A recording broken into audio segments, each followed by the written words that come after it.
Hello, students. You are all welcome once again. How are you doing? I trust you are all well and you are taking very good care of yourselves.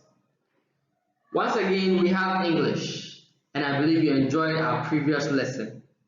Let's move on today to what we have today. Today, we are treating grammar and we'll be looking at countable and uncountable nouns.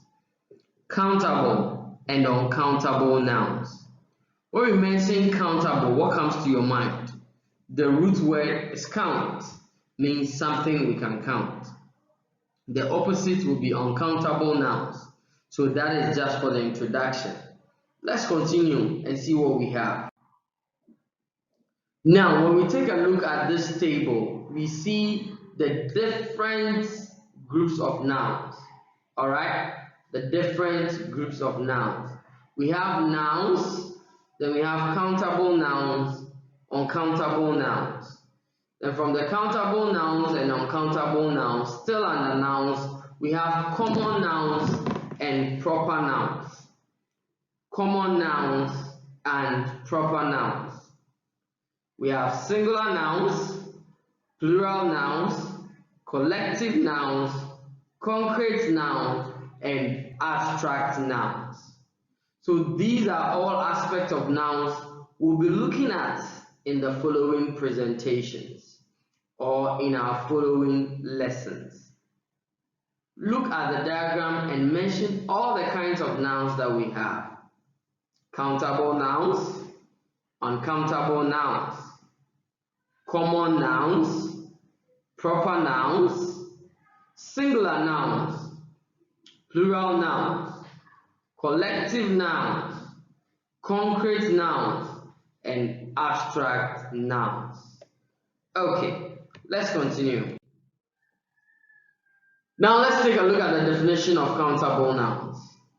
We are saying that countable nouns are the nouns we can count. You can place a finger on them and say 1, 2, 3. You can count these nouns. They can therefore be used in their plural form. Now, whatever you can count can have a number. So it can either be 1 or 2, meaning it can have a plural, that is more than 1. Let's go to uncountable nouns. Let's look at the definition of uncountable nouns. Uncountable nouns cannot be counted and can only be used in the plural form with some determinants. We'll be seeing those kind of nouns in our following slides. But what we know is that uncountable nouns cannot be counted, but countable nouns can be counted. Alright, is there anything coming to mind? When we mention countable nouns, nouns that we can count, what comes to your mind? Think about something.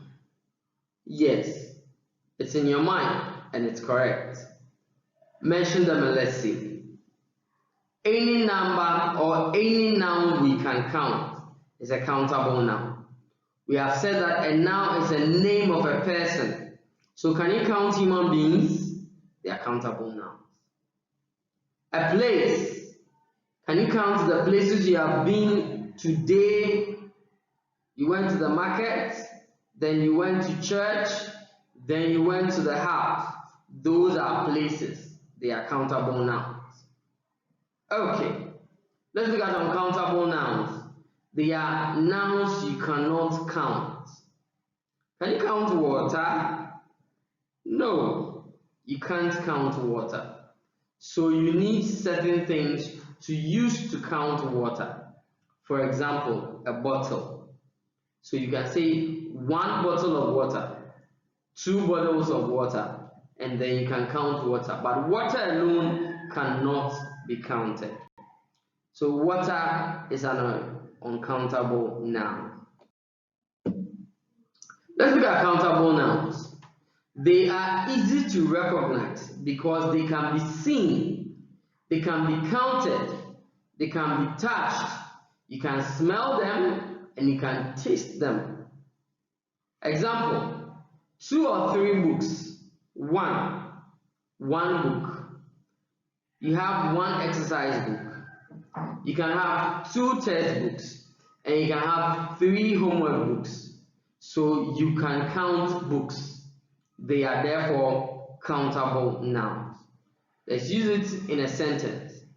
Aretina's pen is on the table. Aretina's pen is on the table. The pen is a countable noun. The table is also a countable noun. Let's go to the second example. Aretina's pens are on the table. Now we are saying that because there are several number of pens, we called it in the plural form, pens. Aretina's pens are on the table. Very good. One of the things you have to know about countable nouns is that a definite article can be used before a countable noun. When we're talking about a definite article, we are talking about there, this, and those kind of articles. So, Chumwa has a pen on the table. She also has an orange. Chumwa has a pen on the table. The article before the noun pen is a pen, the pen. So you can use articles in front of countable nouns. We can also use, the use of an. You use an when the noun following it starts with a verb. So she also has an orange. She also has an orange. So articles can be used in front of countable nouns. Alright, let's look at what happens to countable nouns in the plural versions. In the plural, countable nouns usually take an S. In the plural, countable nouns usually take an S. For example, this first example is a singular example. Gideon takes an orange a day. Gideon takes an orange a day. That means the orange is singular. An orange, that is one orange. One orange. Number 2, we are sending the sentence into a plural form. We are making the sentence in the plural form. Gideon takes oranges each day. Now the orange has ceased to be one, but it's several. So we say that Gideon takes oranges each day. Very good. So the plural of countable nouns usually, not all the time, but usually takes an S. Okay, there are some things we call determinants. We would learn about them in our next lessons. Determinants such as some, any, a few, and many can be used to qualify countable nouns. Determinants such as some, a few, and many can be used to qualify countable nouns. So you can bring those determinants in front of the countable nouns to describe the nouns. So Richmond gave me some oranges. The word some there is a determinant, talking about the pebbles. So Richmond gave me some pebbles. Richmond gave me some pebbles. Okay. Number 2, Selassie didn't give me any book. Selassie didn't give me any book. So it means that the determiner any is showing what manner of books or what kind of books Selassie did not give. He didn't give any book, meaning he gave nothing. No book was given to the person who is making this report. Selassie didn't give me any book. Number 3, Cornelia returned many pens to the bookshop keeper. Cornelia returned a lot or many pens to the bookshop keeper. So it means the quantity of pens that was returned to the bookshop keeper was a lot, was quite many. So she returned quite a number of books, pens to the bookshop keeper. Alright. Let's go to uncountable nouns. Now you can have the image in front of you. Let's look at them and talk about them briefly. We have milk, milk, meat, meat. We use meat a lot in our daily diet. When we eat any food we eat, we add meat to it. So meat, bread. We usually take bread with tea, porridge, and the like. Bread, and then water. Your body needs lots of water. So these are uncountable nouns. Can you count the milk? Can you count the meat? Can you count bread? Can you count water? No. They exist in quantities for which reason you can't count. But to count them, you have to put them in certain forms. So for example, when we put milk in a tin, we can say 1 tin of milk. But you cannot say 1 milk or 1 water. Is that clear? So they are uncountable nouns. Uncountable nouns cannot be counted. Uncountable nouns cannot be counted. All uncountable nouns are used in the singular form.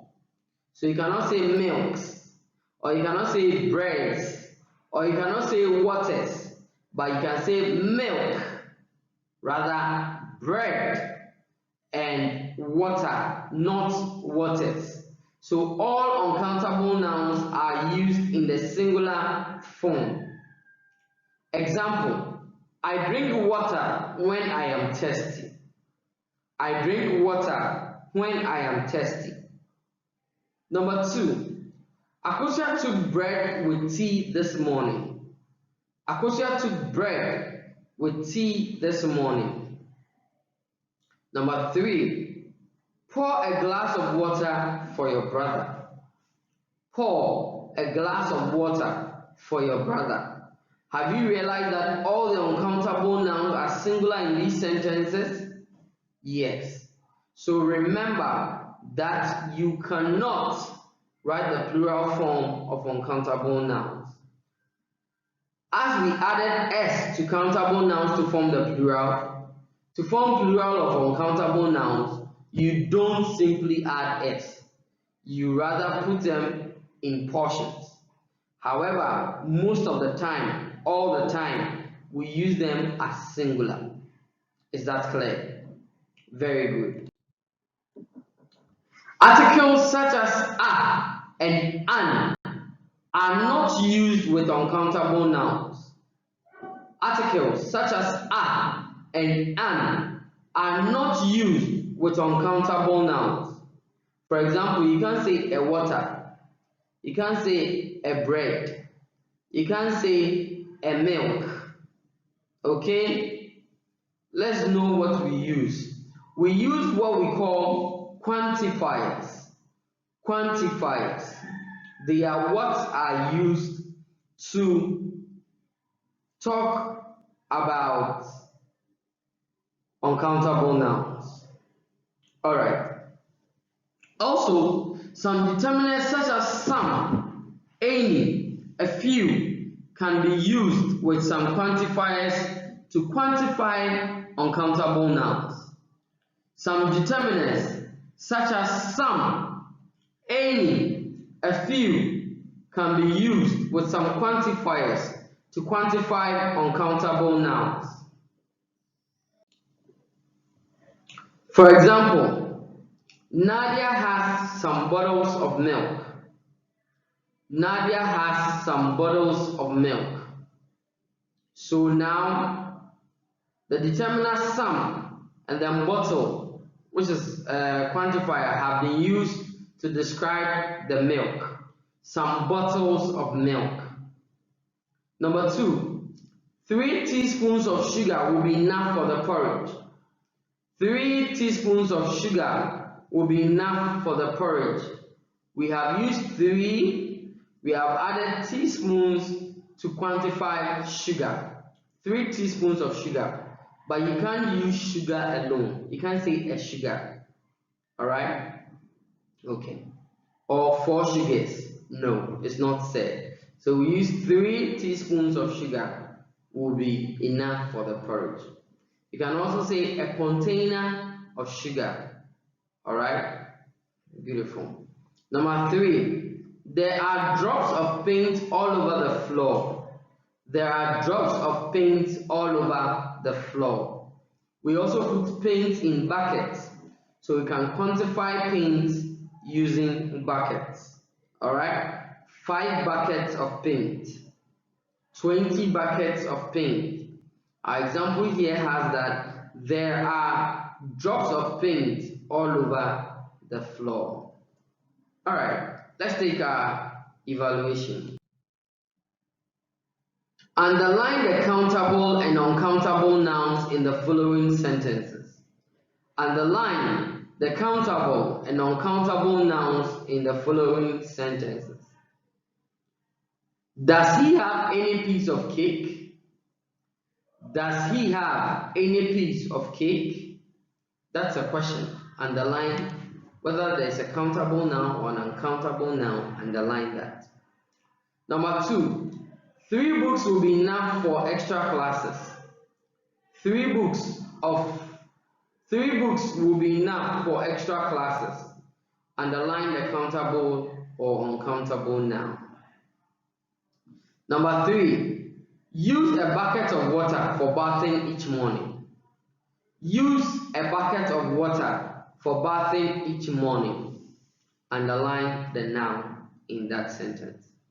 Number 4, put 7 pence in my bag. Put 7 pence in my bag. And the last one, I extremely love corn porridge. I extremely love corn porridge. Underline the nouns, whether countable or uncountable, in the following sentences. Alright, I'll see you some other time. Until then, keep safe. Bye bye.